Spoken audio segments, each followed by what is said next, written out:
I'm Peg DeBoard. I'm the president of the League of Women Voters of South Tonka, and I'd like to welcome you to our first virtual Mayor's Forum. We tried to have it in early March, but it didn't quite work out. And so we're trying our new technology and our new really exciting backgrounds and seeing how it all works. We're going to be pretty informal tonight, but even though we're dealing with kind of a serious subject that's keeping us apart. We're partnering again with LMCC and with Lake Minnetonka Chamber of Commerce to bring on this presentation tonight. In this unprecedented time, we have had to reimagine connecting with each other. Technology is evolving, but not perfect. We hope that there aren't too many glitches tonight, but we're forging ahead, trying to see how it works. I want to thank the mayors for their time tonight. I know they've got lots of things going on, lots of commitments, but we appreciate your being with us. And also Chris Teets, the president of the Excelsior Lake Minnetonka Chamber of Commerce, is with us tonight, as well as Kate Erickson and Cheryl Lesser and Nancy Abernathy from the League of Women Voters South Tonka. So a little bit about the League. The League of Women Voters is a nonpartisan political organization open to all genders, ages 16 and over. Nonpartisan to the League means that we neither support nor oppose political parties or candidates. The League believes that informed and engaged citizens are the cornerstone of our democracy. As League members, we study a variety of issues facing our community. We arrive at positions based on these studies and arrive at nonpartisan solutions. We advocate for these positions at the local, state, and national levels. We're happy that LMCC is recording this event tonight. It will be on their website as well as the League of Women Voters website tomorrow sometime. With that, I'd like to introduce the mayors that are with us tonight. So Deb Kind is the mayor of Greenwood. Ton Carlson is mayor of Excelsior. Scott Zerby is the mayor of Shorewood. Ben Suarth is the mayor of Woodland. And Lisa Whalen is joining us tonight because our league has members from Minnetrista, and we wanted her to participate so our members could see what's happening in Minnetrista as well as the other cities in our league. Not able to be with us tonight are Mayor Screed from Deep Haven and Mayor De La Vega from Tonka Bay. So the process tonight we're just gonna ask questions between the league members, and we will be opening with, I asked the mayors to kind of prepare a short presentation about how the COVID pandemic is affecting their cities. And most importantly about if there's anything we as league members can do to support the cities and the mayors and the staff in their response. So with that, Mayor Kind, would you like to start? Sure. Along with the mayors of Excelsior, which is Mayors Carlson, Mayors De La Vega, Mayor Zerby, the four of us serve on the South Lake Minnetonka Police Department Coordinating Committee. And Chief Meehan is the Emergency Management Director for all four cities. Chief Meehan has a plan for maintaining critical service, and he's working closely with both Hennepin Public Health and the Minnesota Department of Health. So he's leading the efforts for our four cities. On March 20th, for Greenwood, I issued a statement of determination to allow us to conduct our meetings electronically. And this document remains in effect until rescinded by an affirmative vote of our city council. And that's one of the reasons why I was able to participate in the police meeting last night. All four of the cities have done this. On April 1st, our city council extended the March 31 declaration of local emergency that I also issued, and that allows us to receive reimbursement for additional costs related to COVID-19. This mostly will come in expenses to our police and fire departments. And getting that declaration in place allows us to qualify for those funds. That declaration also remains effective until rescinded by affirmative vote of the city council. Other than conducting our meetings via Zoom and having residents use a Dropbox at City Hall rather than in-person contact, COVID-19 really hasn't affected Greenwood city business too much. The general public needs to continue what they've been doing, which is stays home as much as possible to help slow the spread of COVID-19. And that's really all we need, is for everybody just to do what they can to be socially distant, so to speak. And I read a report that Minnesota is one of the best states, maybe the best state in slowing the spread. And I think it's because we've been very compliant with the governor's order on that. Thus concludes my report. Okay, thank you. Mayor Carlson, how about you? Yeah, thanks, Peg. First of all, thank you to the league and also to the LMCC for giving us some time this evening to just talk a little bit about what's going on in our communities. I'd like to second a lot of the comments that Mayor Kind has made. We've got a lot of the similar initiatives in place. We have declared a local emergency. We have conducted a number of our meetings, 3 meetings already, virtually. What I'd like to say is, certainly for any of the residents that may be watching, the city of Excelsior is still open for business. Public hall may be closed, but we are working behind the scenes to make sure that we take care of all the critical city business that needs to function. Similar to Greenwood, we also have a Dropbox which our residents can access. We're doing a lot of our work actually through the Dropbox and also through electronically. So that's I think the biggest message, from a city perspective. From a business perspective, I think things are a little more difficult in Excelsior. And the one thing, certainly this is a very difficult time for a lot of our businesses and a lot of our employees. And while we've been trying to maintain a very positive attitude and creative approach into our daily activities, I think one thing that's been great about the Excelsior residents is we've also been trying to take care of those that may be struggling right now. So we've been encouraging a lot of our residents, if they can, to certainly continue they may not be able to sit at our restaurants, but to go in and buy a gift card for a future dinner. We've also encouraged them to take advantage of takeout where you can, to shop locally, buy gift cards, for example, at some of our stores that are still open and still shipping online, and buy online locally. So working hard with trying to do that. The other thing that we're really working hard to do is, again, just encouraging people to use this time in a constructive and positive manner. And again, it's unprecedented what we're going through, but if you've got the opportunity, the one thing I think all the mayors will say is we've got really great communities that are very walkable and accessible. And I've encouraged our residents to not only walk their neighborhoods, but also to get onto the bike trail, go down to the commons, all at the same time, though, while practicing social distancing. And I think that's the biggest message, if I could say, going forward is just be respectful of your neighbors, be respectful of those that you may be encountering, because I can say for certain coronavirus, we know it's in Hennepin County, I know it's in Excelsior, and I think it's very important to keep that in mind as you're interacting and going about your daily routine. So again, I think that's the great thing about living in the South Lake Metro is we've got lots of open spaces. We've got, again, great walkable communities. I think we've also have, and I think you can hear all night from the other mayors and representatives, I think we've got a very cohesive form of local government. And I know Excelsior is ready to back up any community that might need some help. And we've got those plans in place through our City Hall and through our public works. So I just appreciate the time tonight and look forward to more conversation. So thanks, Peg. Yeah, thank you. Mayor Zerby, what's happening in Shorewood? Yeah, so we declared similarly emergency declaration, which gives us the ability to vote online, which is not something we've been able to do before.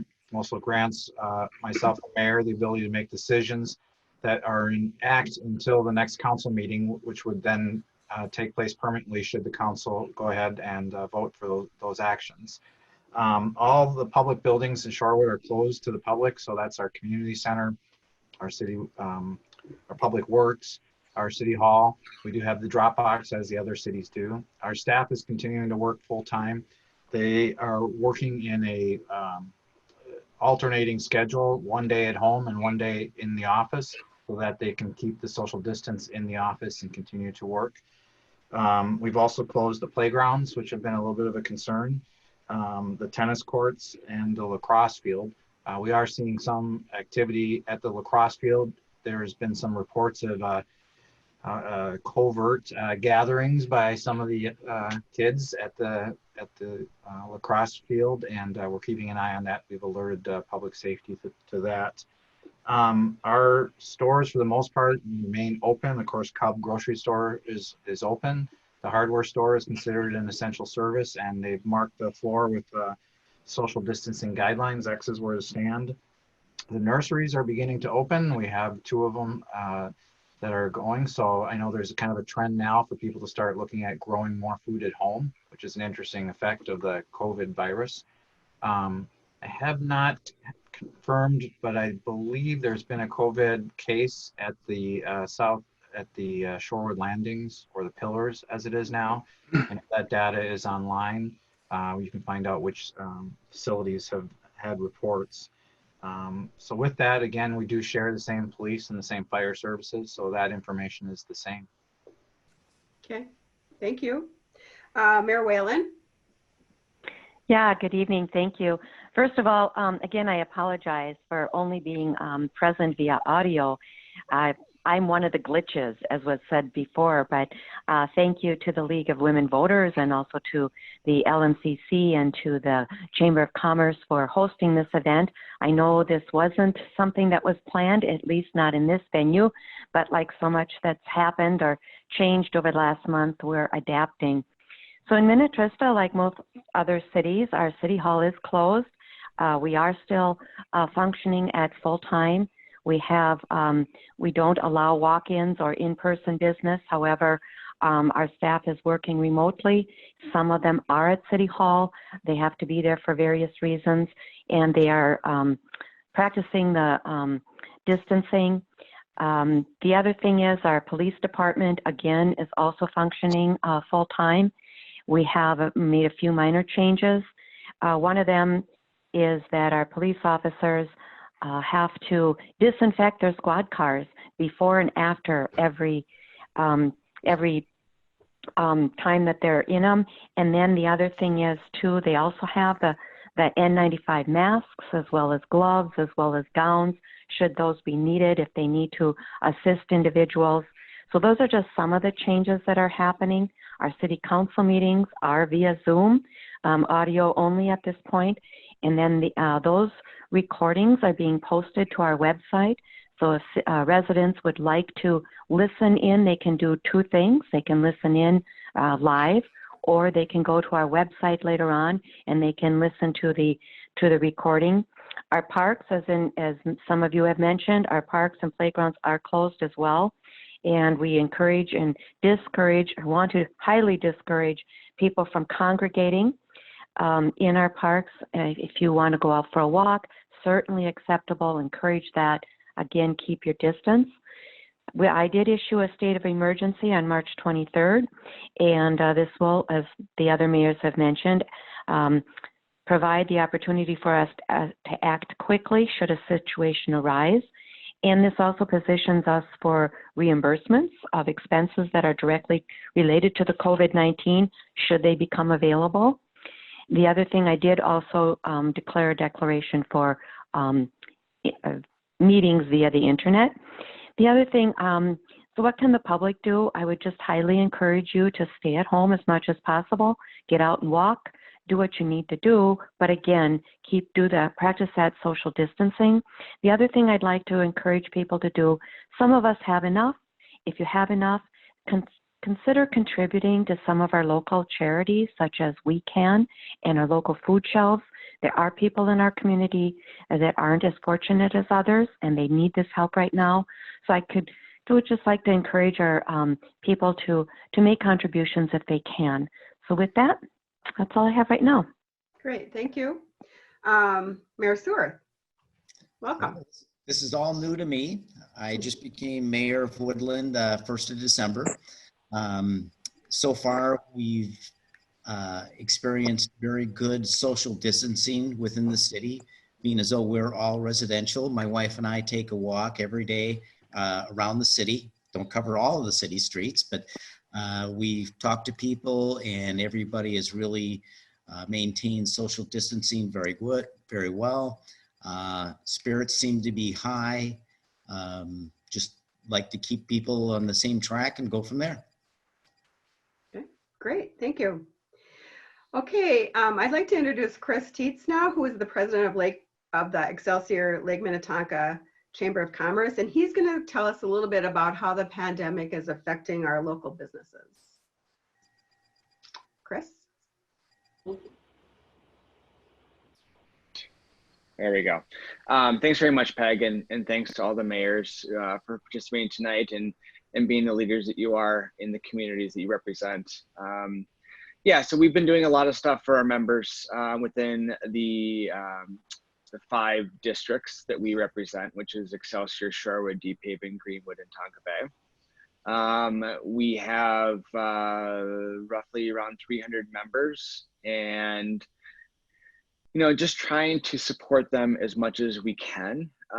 We have opened up a what's called a business fund for community members to be able to give to, and then it is distributed via a grant to local businesses that need our assistance. So that's one of the ways that we're helping some of our members right now with support. There's a lot of community people out there with amongst the 5 communities that really want to give back, not only via visiting restaurants on a takeout basis, or supporting businesses on a pick up at the curb type scenario, but people just want to give back and try to help support and get these small businesses through this tough time that we're seeing. So our staff, Laura Hotvet, Jen Weiss, have been doing an amazing job communicating with all of our members. We've got a couple things up on our website with respect to kind of what's open, what's available for, as I mentioned before, pickup or delivery. So we've been a resource not only for the community, but I think the Star and Tribune recently contacted us on getting information on who's open, who's closed, not necessarily just from a day-to-day basis. And we've been trying to communicate that also with the Sun Sailor and getting that word out on who's available for business, and maybe not necessarily going into the business directly, but who you're able to support. And then also just making sure that people are buying gift cards, doing what they can to support the local businesses in our membership. We have a great ambassador on our board, she's our treasurer, Stephanie Delgado, who is actually a community banker, who has been a great resource for our members from a standpoint of the SBA loans, which you've been hearing a lot about, a lot of availability for loans, not only loans that will be forgiven, but also loans that will have a low interest rate over a 2-year period for small businesses to kind of help them keep them on their feet.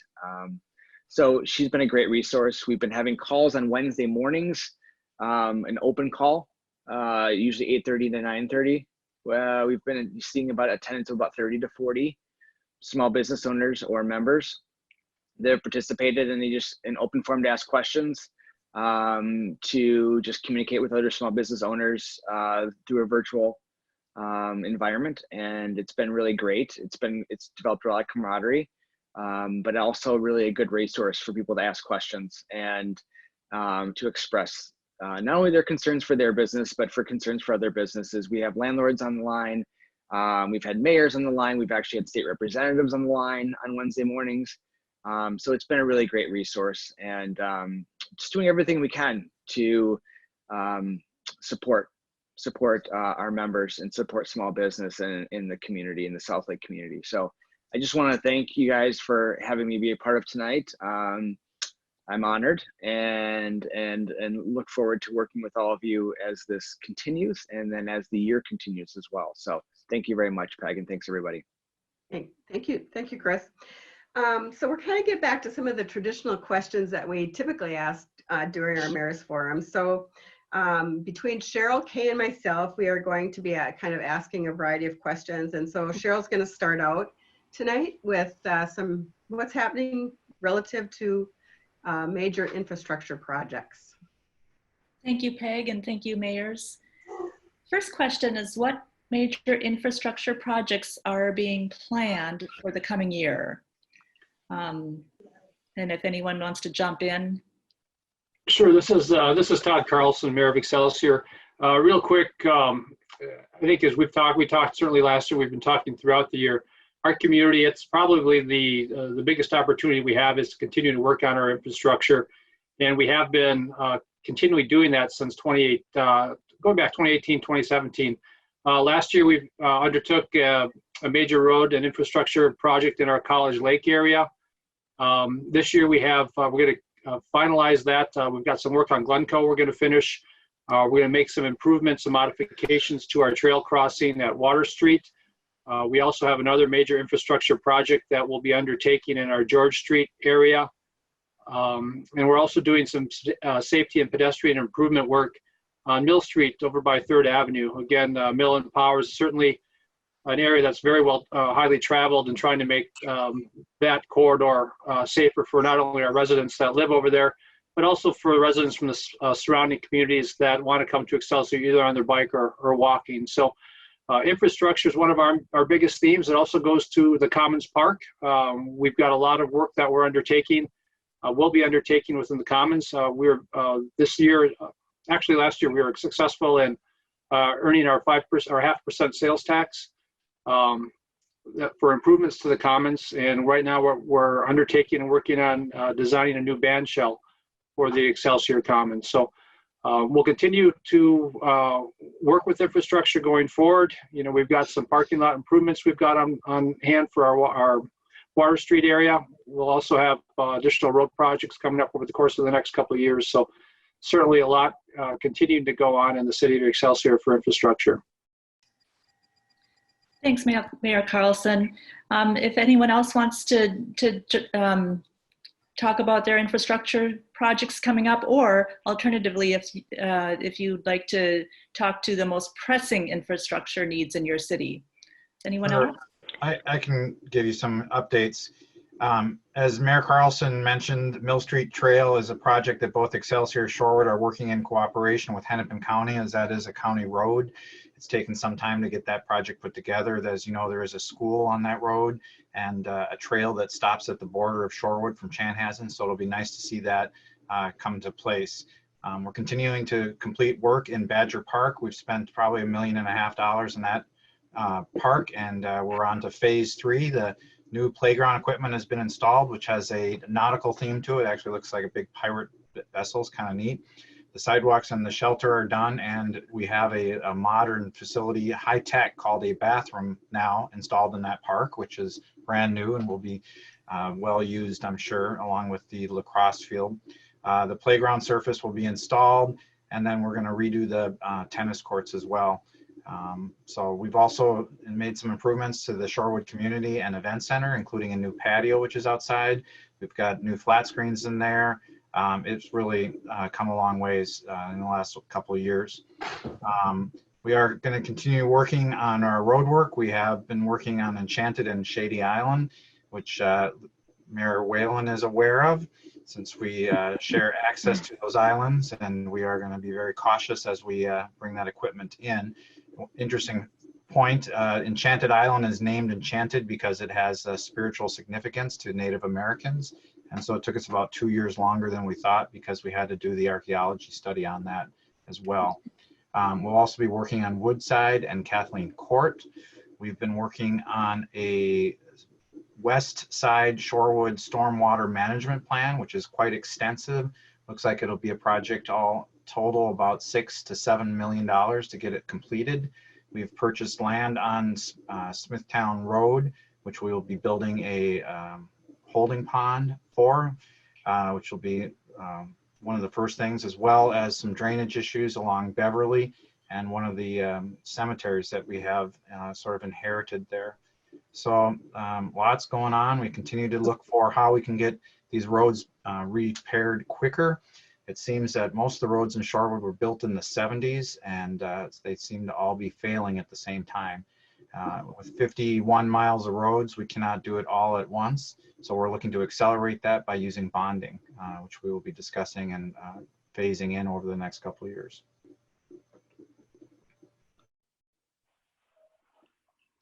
Okay, would anyone else like to speak to Sure. infrastructure Yep. projects? I'll be happy to do that. This is Lisa Whalen, Mayor of Minnetrista. So, yeah, Mr. Mayor Zerby, we'll have to be talking about your Enchanted Lane project. I know you'll do a great job. But Yes. so what we've been doing for the last several years, we are in need of a new water tower in the southwest corner of Minnetrista. So back in 2019, so several years ago, we've been looking for a location, land to purchase in order to build our water tower. So last year we did find some land from a willing landowner that was in the right location. We purchased that land, and recently we awarded the contract for the construction of the water tower. It does take about 1.5 years, so we don't anticipate the water tower to be up and running until the fall of 2021. The reason for the water tower need is one, water is for fire suppression, and we need this in the southwest corner. The other thing that we're going to be doing while we're doing that water tower construction, we're also going to be refurbishing our north water tower in the north section. And then once the new water tower is up and running, it probably won't be until like 2022 or 23, but then we'll have to refurbish the Kings Point Road water tower. So a lot of our water infrastructure. Besides water infrastructure, we're also going to be continue to work on our roads. We've been working on our roads for the past 5 years. That's not changing. Last year we did 3 reclamation projects, and then also some mill and overlays. And then this year we are going to be doing 3 more reclamation projects. And then those are Lakeview, Margaret Circle, Shady Lane. And then the other thing we're going to be doing is an overlay on that portion of Halstead Drive that wasn't done back in 2017. And then we've also identified roads that we'll be doing in 2021. And this will include reconstruction of the paved portion of Sunnyfield Road. That's by the high school. And we've been talking with the high school in regards to this project.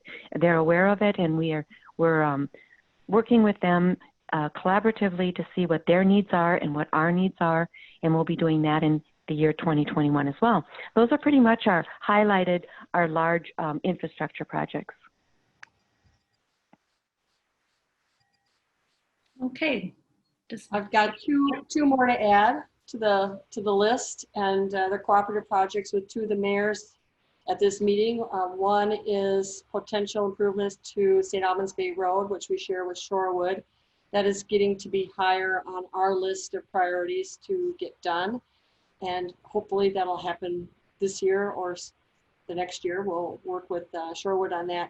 And the other is the St. Albans Bay Bridge, which we co-own with Excelsior. And our city engineer just notified me yesterday that we might be able to qualify for some stimulus dollars related to this COVID-19 situation that would allow us to do a major project on that bridge. So that might be coming up sooner than later. We'll see. That's been on the back burner for many years, and the timing might be right to bring it to the front burner. So I'll be in touch with Mayor Zerby and Mayor Carlson on both of those in the near future. Thank you. Anybody else? Yeah, this is Vince, Mayor Woodland. Beginning in 2020, we're going to start on projects to seal coat and then do mill and overlay over a 5-year period for all of the city streets in Woodland. So we hope to complete it in 2025. That's it. Great. Okay, great. Okay, so next up is Kay Erickson, and she's going to ask about development projects. Which is, do you have any, besides all the infrastructure projects you've got planned, are there any major development projects that you've got planned for your cities? Well, I suppose I'll start. Lisa Whalen here again. I'm going to make an assumption that we are, Minnetrista is probably the fastest, largest growing city amongst this group here tonight. I know, Scott, Mayor Zerby, you have some development going on, but we have a number of developments continuing. So we don't have a lot of new developments coming in, but the major one is Woodland Cove. The total build out is 1,071 units. Currently we set at between 350 to 400 units, and they anticipate about a 8 to 10 year complete build out. So we have another 8 to 10 years to go. Last year we issued 144 new home building permits. I think that's really close, if not the record for our community. We don't anticipate that happening every year, but last year it was kind of a phenomena. We are looking at about 75 to 100 new homes every year. We have had over the past 5 to 6 years a number of developments that are either completed or in the process of being completed. And right now we only have about 2 or 3 other ones that have not been completed. We have the Ponds at Hunter's Crest. That was 32 units. Of those 32, we have about 6 building permits going on right now. And another one just started. It's a 5-acre parcel right next to our Red Oak development, and that's only 13 units. So we really don't anticipate much more coming in, but we still will be seeing about 75 to 100 units per year coming in. That's about it. Anybody else? Does Excelsior have building development? I'll just chime in. We've got the total opposite of Minnetrista. We have 0 developments, 0 land that can be developed. And we have a grand total of about 350 parcels in our entire city. I'll speak. Scott Zerby of Shorewood. We had 44 new building permits issued for the Minnetonka Country Club project in 2019, which brings the total up to 96. That's out of 142 units. So you're looking at basically, I don't know what that is, 70% or so completed. Total all building permits issued throughout the city in 2019 is $42.5 million. We had an interesting meeting. All the cities just went through a Vision 2040 plan with the Met Council. Met Council is looking for higher density out in the lake area. One of the things I found interesting was they are basing that on the need or the wish to get 5 units per acre in every city that they serve to make the sewer system feasible, cost feasible. So even though some cities say that there's no more land, we don't have any place to build, what they're looking at for is rezoning, so it can be higher density, and some of the older housing stock can be replaced with higher density housing. So it's not that it's not able to do it, it's just something that they're going to look for over time. We have pushed back on them. They have said, give us your best estimates and we'll deal with it. It may not meet our requirements, but for now, that's what we'll take. So it is a bit frustrating to see them base the entire plan around, again, what the sewer system can accommodate. Yeah, this is Todd from Excelsior. I just wanted to weigh in quickly. We really don't have any major development projects in place for 2020. Certainly, again, a lot of focus on infrastructure and roads. What I would say, if I was to highlight, though, 2 of them, one would be the excited about the band shell opportunities. We are currently going through a design for a new band shell in the Commons Park. That's one that'll certainly, I think you'll hear more about over the course of the next 6 to 18, 24 months. The other opportunity that we have, and I didn't mention it earlier, but Excelsior is in need of a new town hall. And that is a project, a conversation that the city council and city staff will be undertaking over the course of the next few months, just in terms of our timing, how aggressive we want to be with that. But that is probably one of the, I think the biggest needs for our community right now is a new town hall, or just some space for our city employees and our staff. You know, one thing I wanted to mention that was kind of omitted was that the Narrows Bridge will be closed this summer. I don't know if everybody knows that. They were hoping to finish the construction by July 4th. Last I heard, that's not going to be possible. Based on my my personal experience and being rather cynical at how quickly these projects move, I'm guessing they'll be struggling to get it done before the snow falls this year. but let's hope it's sooner. But the bridge will be closed to traffic, and it sometimes will also be closed below for boat traffic as well. Shorewood, serves our island neighborhoods by South Lake Minnetonka Police, which use County Road 19 to get there through Mound and Minnetrista. And we are now contracting with the police, I'm sorry, I'm blanking now, in Mound to try to support them as well. So, but it will be a disruption. 44 is also not completely finished, I believe. Lisa, is that right? And so it's been open, Mayor Zerby, it's been open now through since past this last fall. It will continue to be open. They do need to do the final lift, and that has been a huge issue. It was closed for 2 years. A huge inconvenience for our residents along with other residents in the area. It was like over a 10-mile detour. So we're glad to have it done. We'll be happy when the final lift is done. And I don't foresee, I haven't heard yet, I wouldn't foresee that it would be closed, if at all. If it is closed, very minimal or very short period of time. That's good. Yeah. The only other thing, if I could add, Mayor Zerby kind of touched on the Met Council and the 2040 comprehensive plans. Minnetrista did complete theirs. Ours has been approved. One thing I'm happy about is that most of our residents do not want to see Minnetrista changing drastically. They would really like to see it stay the way it is. And with our 2040 comprehensive plan, we had enough in our current metropolitan urban service area, the MUSA area, that we did not have to expand that. So the only developments that you're going to be seeing is really in the Woodland Cove area. That is the primary area that's going to be developed. Everything else will pretty much stay the same as it is, and I think that's good news for our residents. Another question along those lines. Given that all of our cities are in such close proximity to each other and somewhat small compared to other cities in the metro area, does the Metro Council at all consider this area kind of as a region in terms of how much housing density they're demanding, or is it city by city? They do not, and I pushed on them. They do not to do so. Yeah, they don't. Unfortunately, maybe that can change. I don't know, but currently they don't. It's per city. Every city is allotted a certain amount of numbers that they have to provide.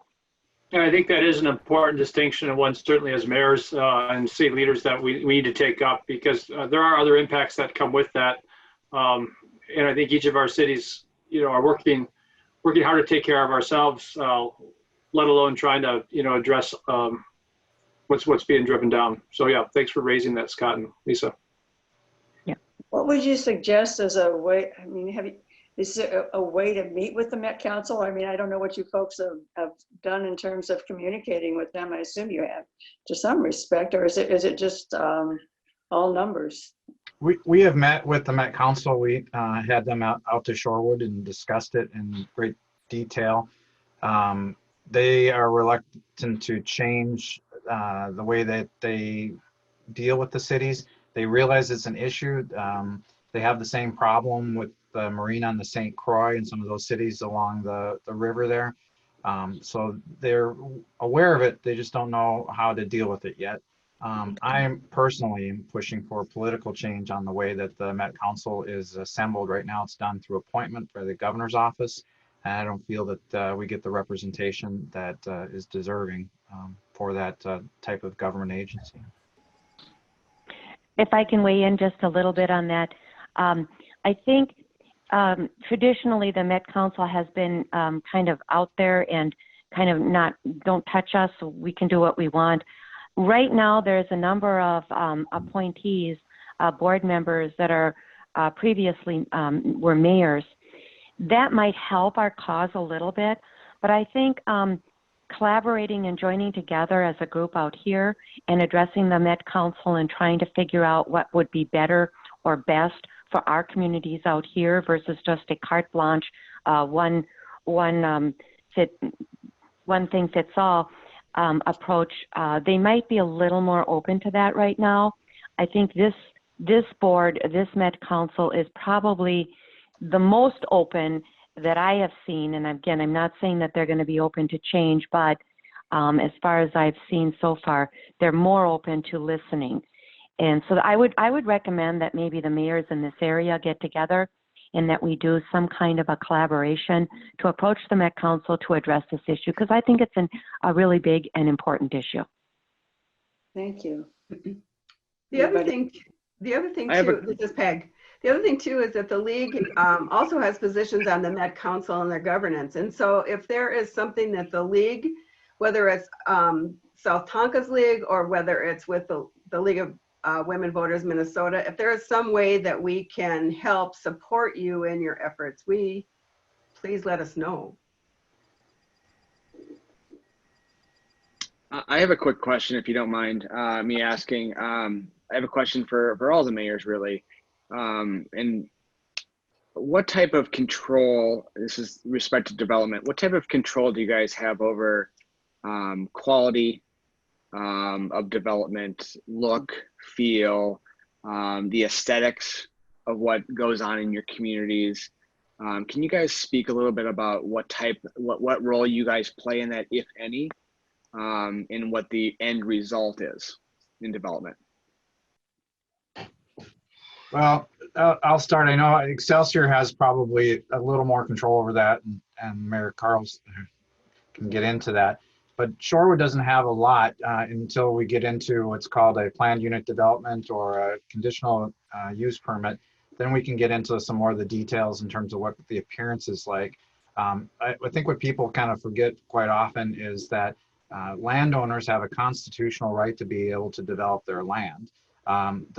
The only real control that the city typically has is through its zoning, and zoning deals with setbacks and building height, the density, that nature. But we can't say one or another. You can only have slate roofs or something, and it can only. So we don't really have much control over the appearance. We did, again, with the Minnetonka Country Club.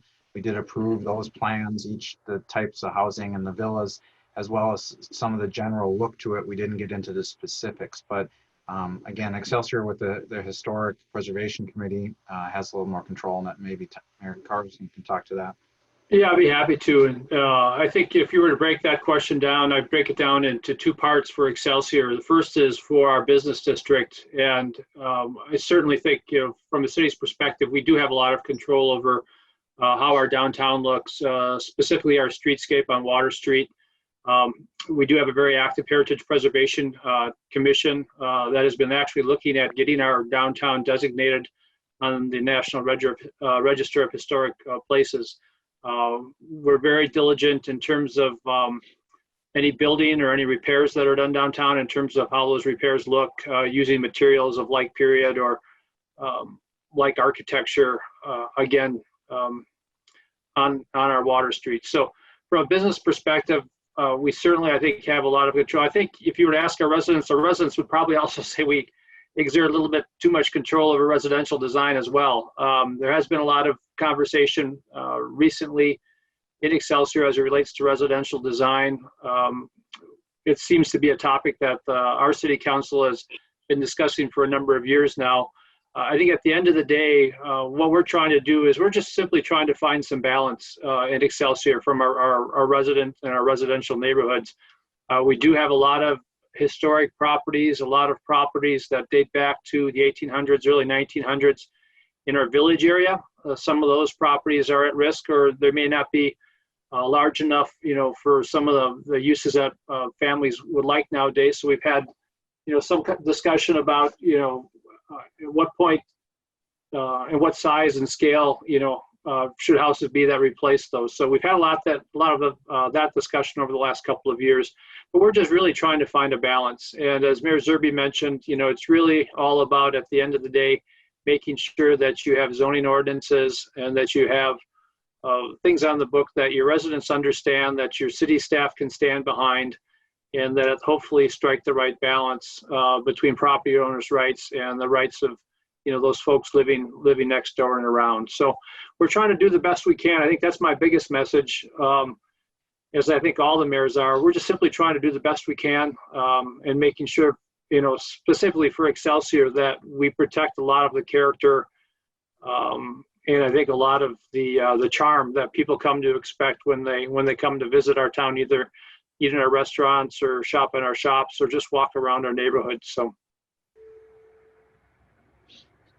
So are you saying that you have in place zoning around floor area ratios and setbacks already, or that's under discussion in your city council?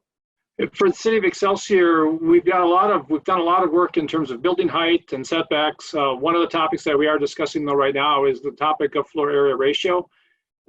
We have, for whatever reason, I don't know if we've really addressed mass and scale the way that I think some of the residents expect us to. So that is one of the discussions. One of the other discussions we're having right now is, do we want to put in terms or in place the concept of a residential review board, which would take into concept as a new project is being built. If it is outside certain limits, are there outside architects or outside parties that need to look at it to maybe weigh the impacts on the surrounding neighborhood. So those are both topics right now that are, quite honestly, we were looking to have those discussions early here in 2020, but with the current situation, because we know that there will be a lot of resident input.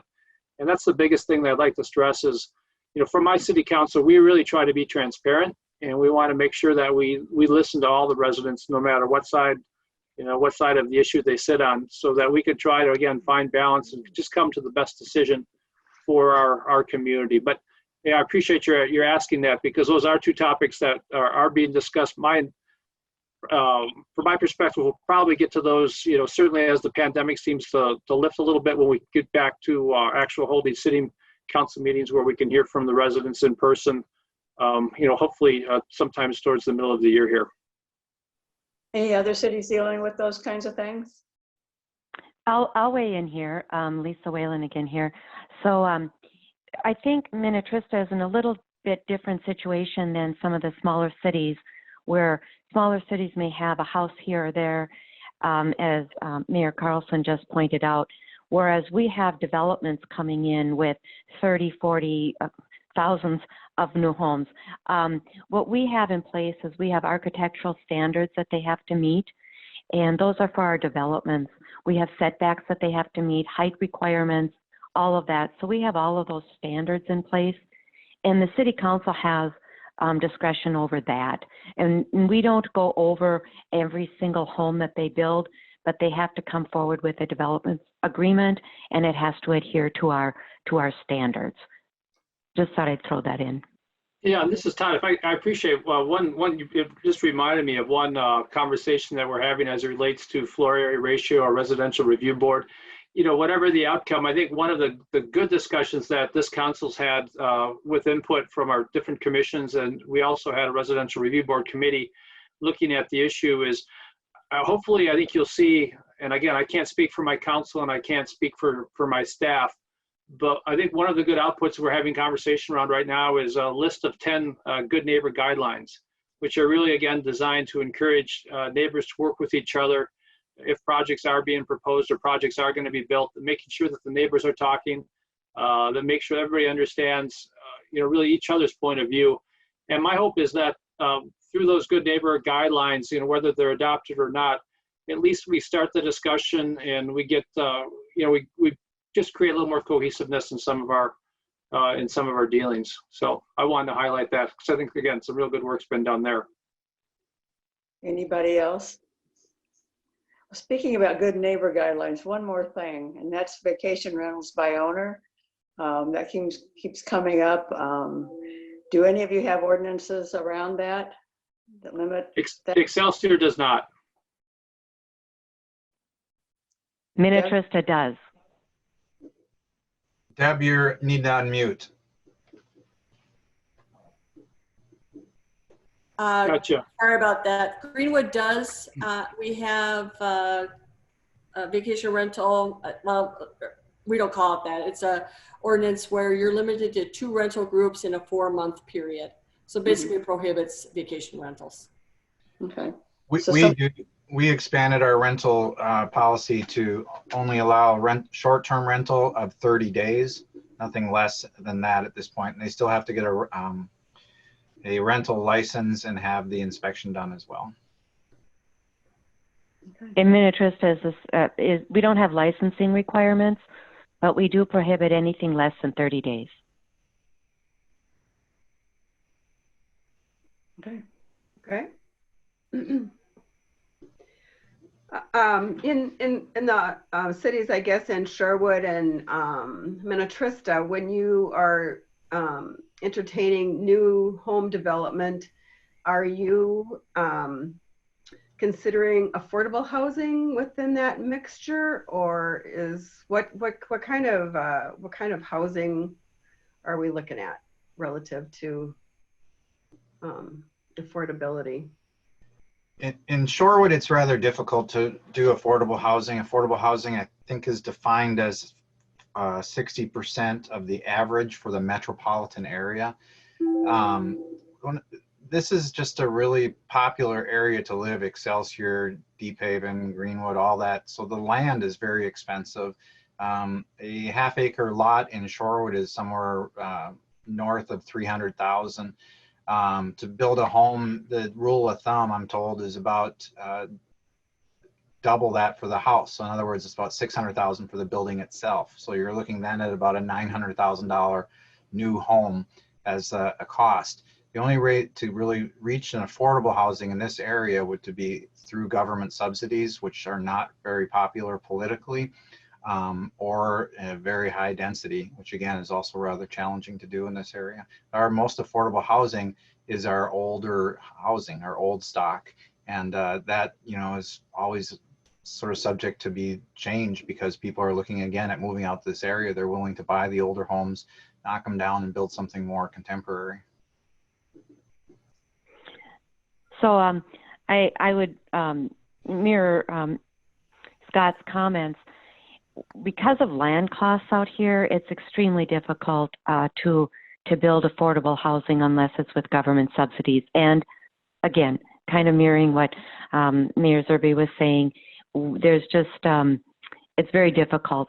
I mean, the city of Minnetrista doesn't have deep pockets or deep coffers in order to subsidize that. So currently we don't have any affordable housing. Will that change in the future? I don't know. But right now we don't have any affordable housing. Most of the housing that's going in Minnetrista is single family homes. They're going to range between $400 and on up $1,000. So we are well above the affordable housing market. Thank you. What about, do you see any different trends? Like some areas are saying that the single family housing market is decreasing and it's multifamily housing or senior living that's being developed. Is that anything that's happening in any of our cities? The biggest trend that we see is villa living. People really want to have a smaller yard, main floor, bedroom, and they're willing to have a little more density with that. The homes that typically have smaller setbacks. So I would say the villa living is kind of the trend for us. Yeah, in Excelsior, we also, say, some of our recent development, we've had some row houses built, which have proven to be very popular. I think in a lot of our community, a lot of folks are working hard to try to maintain some of our historic housing stock. Recently, as it relates to senior living, I know with Mayor Zerby's got in Shorewood, they've got the Shorewood Landing.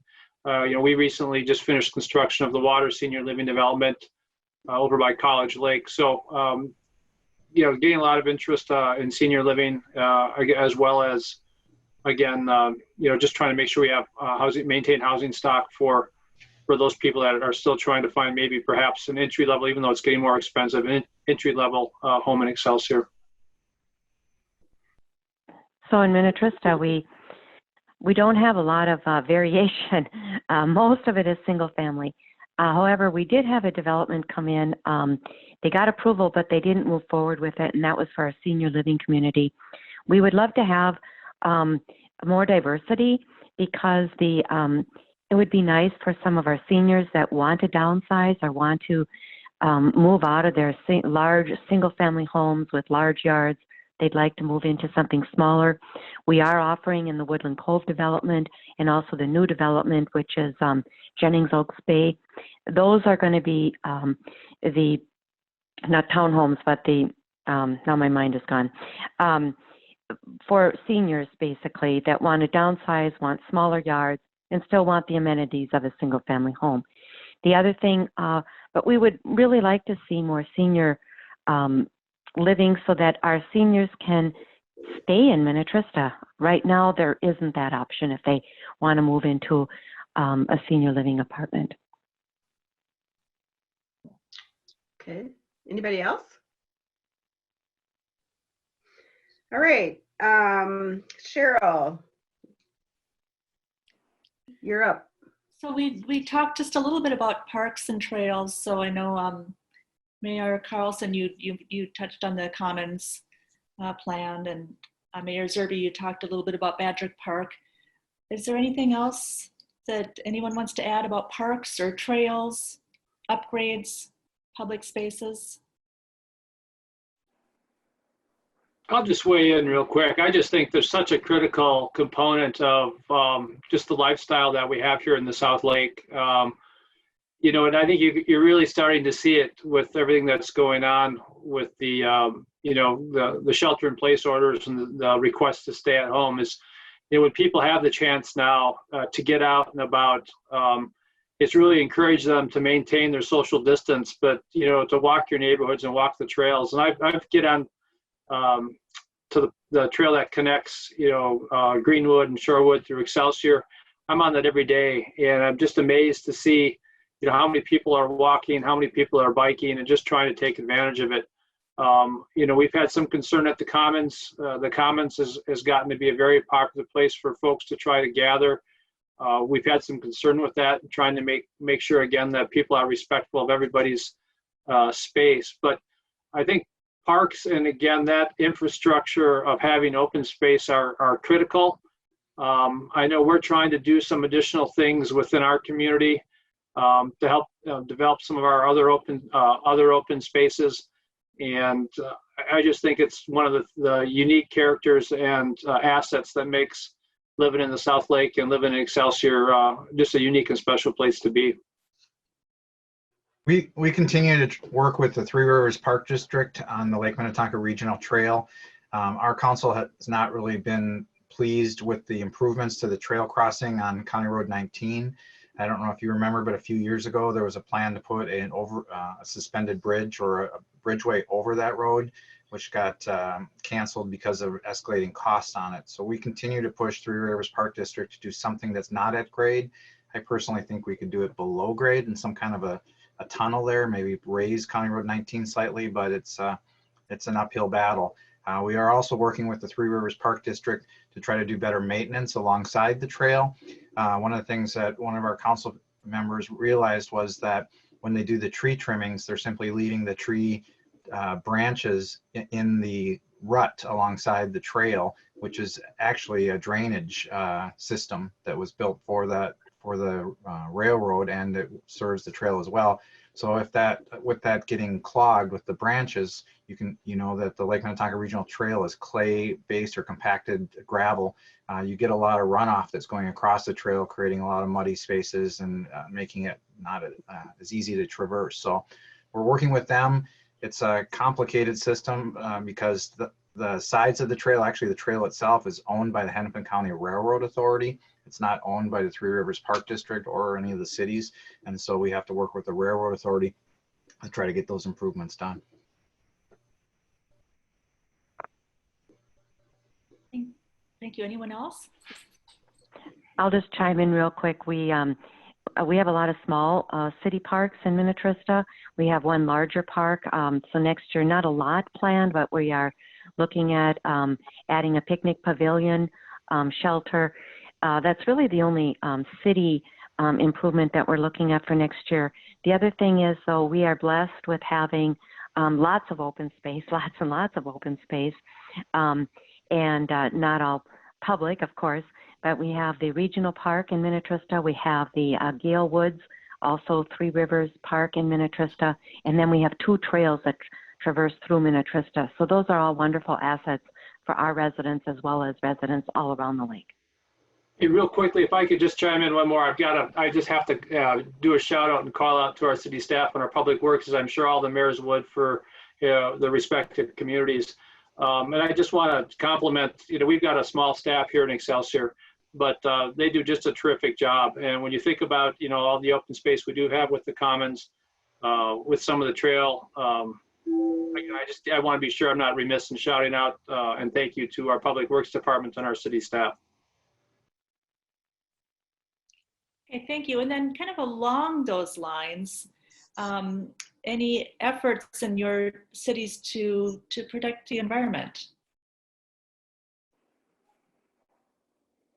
Wetlands, natural areas, invasive species, solar energy, any of those kinds of initiatives that anyone wants to speak to? Well, this is, again, I will just specifically for two projects. One, we have a road improvement project that we're working on in College Lake around Water Street and College Avenue. That has been a very important discussion, is improving the water quality within College Lake, but also maintaining the natural environment surrounding that lake, as it is bordered on two sides by, one is heavily trafficked road, Water Street. The other is more of a walking, less used College Avenue. So our council is certainly working right now and trying to make sure that we maintain the habitat along College Lake. We protect the wildlife. We've got concern, we see every year a number of turtles that are crossing those roads. So we're considering that. Also too with the commons, we talked about the bandshell project, but one of the projects that our great Community for the Commons organizations identified as a potential opportunity in the future is creating some type of boardwalk that would perhaps go around the outskirts of the commons. And with that, again, looking to protect shoreline and improve just the more of the natural, the setting of Lake Minnetonka. So that's something hopefully we'll see more of as we work through that plan here in the coming years. I'll jump in about invasive species. St. Albans Bay is the first lake improvement district on Lake Minnetonka, and that's been a very, very successful program. And that is paid for by property owners that have riparian rights on St. Albans Bay, which are residents of Greenwood and Excelsior. And that effort has been very, very successful. We also are hosting a Zebra Mussels project at the Army Corps of Engineers, the University of Minnesota. Actually, it's not the Army Corps, it's the Geological Survey is doing on St. Albans Bay for zebra mussels. They started it last year. It shows very promising results, and they will be continuing that effort this summer. So that's good news or bad news for invasive species, I should say, for them. That's well said. So, and Shorewood, one of the things that we've constantly tried to educate residents about and eliminate is buckthorn. Buckthorn is an invasive species that was brought here by the Europeans. And we've been pretty successful in Freeman Park by using goats. We've actually found an agency that rents goats and puts them out into the park and puts a temporary fencing around them. And they've done a great job. They just go to town and munch that stuff right down to the ground. And we're going to continue to explore that. We do, although this is does protect the environment, it's not always a happy thing. We do a deer management plan every fall. So we do work with a local group of bow hunters to basically reduce the amount of population of deer out there so that they are safe as well as the residents are safe. And that's been fairly successful as well. And then lastly, I heard that the Christmas Lake Homeowners Association has been basically completely successful with removing milfoil from Christmas Lake. One of the ways that what they've done is they've hired students to go out into the water and pick these little bugs off the milfoil called milfoil weevils, bring them into a laboratory, so to speak, and then breed the milfoil weevils and then put them back into the lake in larger populations. And by doing that, they basically now all but eliminated the milfoil in Christmas Lake. So it's pretty interesting. Well, another thing Shorewood has done in the past is work on protecting bees and other pollinators. Are you continuing that work? Yep, we still have a city policy not to use the pesticides that are harmful to bees that contain neonicotinoids, as well as when we do any tree replacement, we make sure that we use organic stock that hasn't been treated with that in any way. So we are still doing that. There was a clover patch that was put in the Freeman Park by volunteers. Sadly, that's been unsuccessful. It's kind of hard to keep that clover alive. It's, you know, difficult soil and you need the right conditions. So we are looking at trying to come up with some alternatives to that, either some types of flowers or other types of tall grasses that might work as well. Thank you. Well, we have a little different situation, a little different approach to some things, and we have what's called a SWAMP program. It's a stormwater assessment management plan, and what that does is the city does not own most of our stormwater ponds. Of course, you know, stormwater ponds are there to filtrate the water before it goes down into a lake or into a wetland. Most of them are owned by homeowner associations. So what we've done is we will be helping our homeowner associations do an evaluation and an assessment with their ponds to determine when and what is needed in order to keep them functioning at the level that they're supposed to be functioning at. So Mayor Whalen, on that, does the city contract the HOAs that have the ponds, or do the HOAs have to contact the city of Minnetrista? No, we'll be contacting the HOAs, and we'll be, because the HOAs they're not engineers. They don't know how to maintain their ponds. So what we're doing is we're trying to help them, one, assess it. So we'll be contacting them, and we'll tell them what we know, and providing the information to them. Then they will have to take that and do with it what is needed. Most of them don't need anything right now, but it's also good information for them to start looking to the future. Maybe a pond will need to be dredged, or some work will need to be done, let's say in 5 years. So if we contact them now and say, here's what we see, here's what you might be looking at, then they can start planning for that. Okay, great, thank you. Anybody else on that topic? So I'd like to ask the mayors kind of what is your most pressing public safety issue or issues?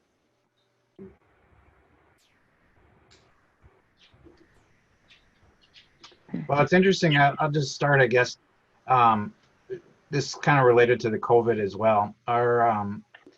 We've had some concerns about trying to stay full workforce. Some of the officers have been in situations where they could have potentially been exposed to COVID-19. So with that, the chief has gone ahead and asked them to work from home until they can prove that they don't have any of the symptoms that they might share. The chief is also working with Deep Haven to try to join forces literally with Deep Haven so that both departments can kind of share the workload as needed and continue to provide adequate public safety. I know that police departments have also been working together across the Lake Minnetonka area as well. They have a meeting from time to time, and they are all working in concert to try to provide, again, enough staff should there be extenuating circumstances. Anybody So I'll else? chime in. Besides the COVID issue that Mayor Zerby just mentioned, and yes, we're part of the emergency management team that's been meeting weekly, bi-monthly, frequently. Besides that, so in Minnetrista, one of our more urgent is our fire protection in our southwest corner. So we have needed a water tower for better fire protection. Everybody's protected right now, but for better protection, a water tower is needed, and that's what we're working on right now. Yeah, from the city of Excelsior, I think for us, it's really just continuing to make those pedestrian improvements that we can to help make, again, our neighborhoods a little more walkable, a little more accessible, certainly with Water Street, making sure we've got well-delineated crosswalks and areas for for pedestrians to cross. One of the projects I did reference earlier was the improvements we're making to the trail crossing at Water Street. I think you'll see some traffic calming construction that's done there, narrowing the road a bit. Again, looking to improve that access, that point on the trail near our library. And then Mayor Zerby referenced it earlier. I think the biggest opportunity we have, over the course of the next 2 years in 2020 and 2021 is really working to help make the Mill Powers Avenue, Mill Street Powers Boulevard corridor a little bit safer for our residents, and really to drive more connectivity, I think, between the communities of Chanhassen, Shorewood, Excelsior, as well as the Excelsior neighborhoods, our 2nd and 3rd Avenue, William Streets over there, making them more accessible to and walking, a little safer walking to get into our downtown area and to the commons. So that's what I would call it for Excelsior.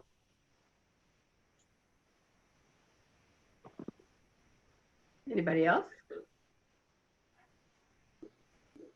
Okay. I would say one more, if I can, I'll just weigh in really quick. It kind of ties in with transportation, but one more public safety issue that we have here in Minnetrista is the double roundabout on Highway 7.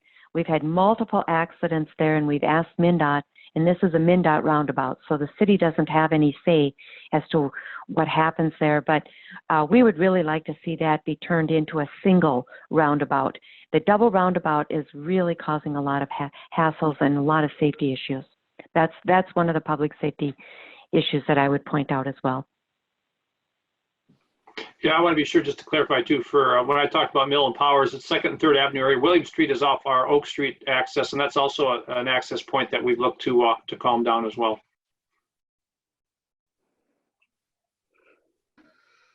Okay. Kay, did you want to take? With the virus, and it may not be a serious issue in November, let's hope it's not, but is there any contingency planning going on to deal with voting if people are still being asked to social distance in November? Quite honestly, I'll take that. The cities do not have the power to change any voting methods. That has to be done at the state level. The cities, the only thing that we could possibly do is try and distance people. But what will happen is if this pandemic is still in place, so the August 11th is the primaries, and if this pandemic is still in place and it's still a huge issue in August, the only thing the cities could do is possibly say, okay, you have to stay 6 feet apart. It's going to create an issue because, as you know, many of the election judges are senior citizens, people that are over 60, some of them 70 and even older. So that might be a huge issue trying to man all of our polling places. So I think at the state level, they're already looking at different bills to see if they can make some changes should it be needed. Yeah, from a local level, we haven't taken that topic up. Yeah, but if I'm thinking through it, I'm thinking there's certainly some other alternatives we might be able to propose and certainly encourage. Certainly there's absentee voting, which we could make sure is referenced, as well as there's typically a pretty long period of early voting, and if we can get that staggered and perhaps encourage folks to come out at different times throughout that process, that might ease the burden a little bit. But again, Excelsior hasn't taken that up yet.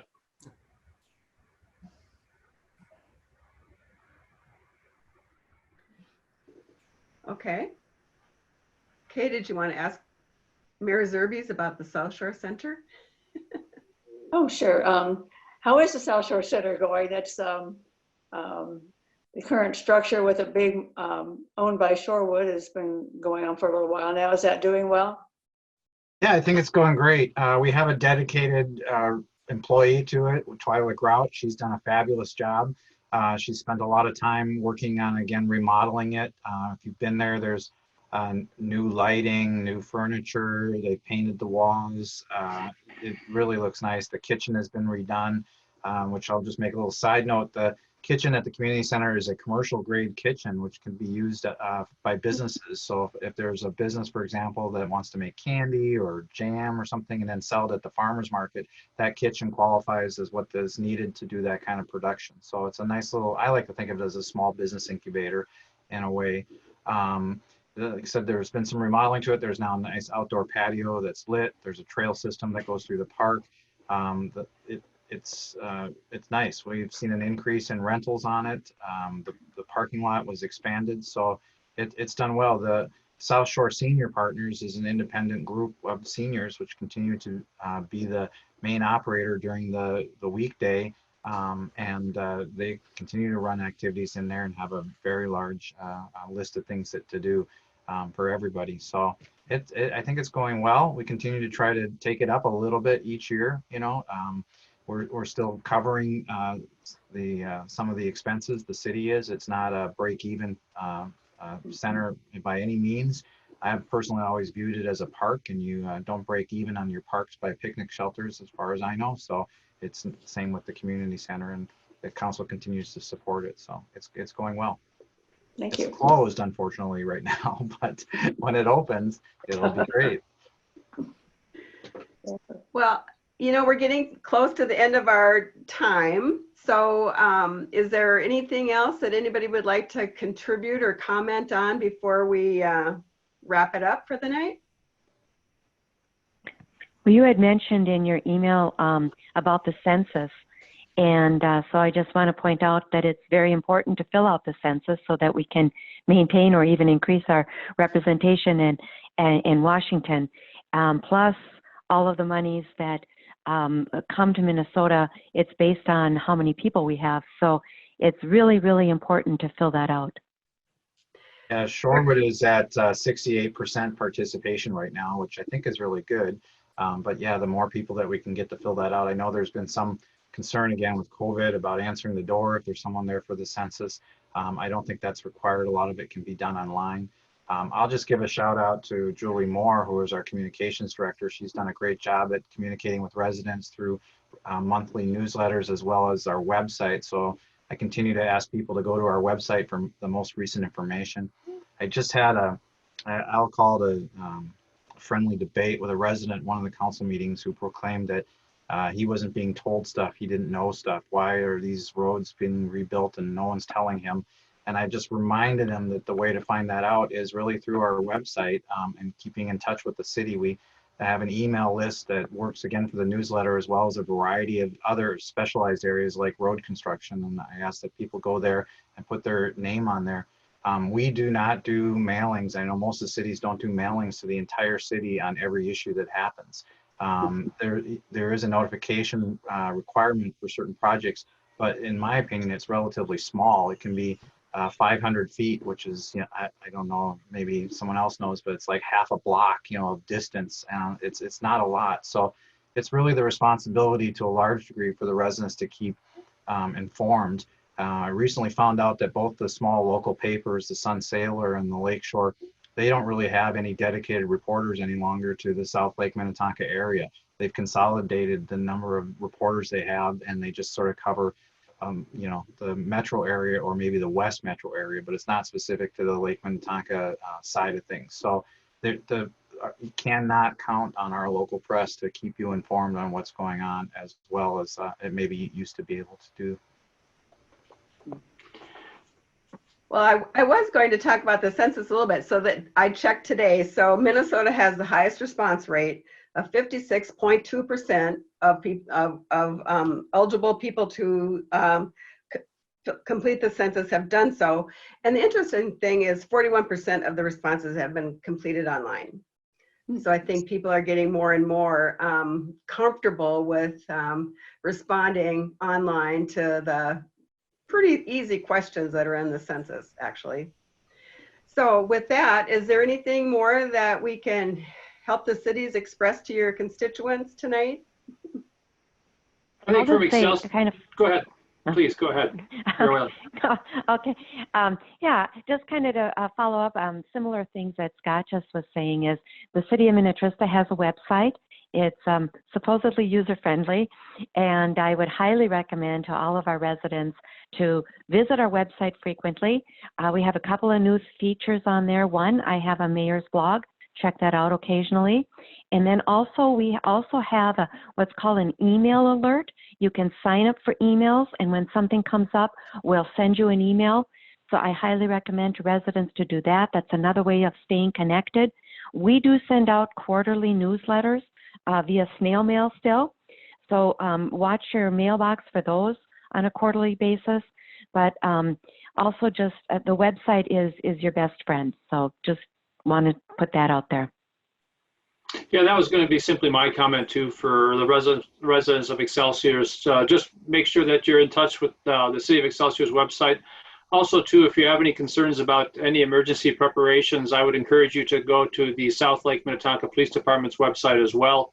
I know Chief Meehan has been very actively posting and making sure that their plans and any issues are posted there.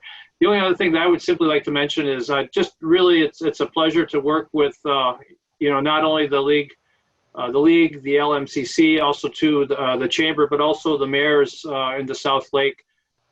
Certainly in situations like this, I know I can speak from my perspective. We're here to work together. We're here to help support each other. And that's what I've told my residents as well is, be positive, be creative in your approach. But if you have an issue, reach out and just make sure that you're trying to get in touch with someone. So I think we've got a community that wants to help. And I know, from my work with the mayors on this call tonight, I feel certainly comfortable that if Excelsior has any issues, I could turn to any one of them for at least some counsel or some additional help. So.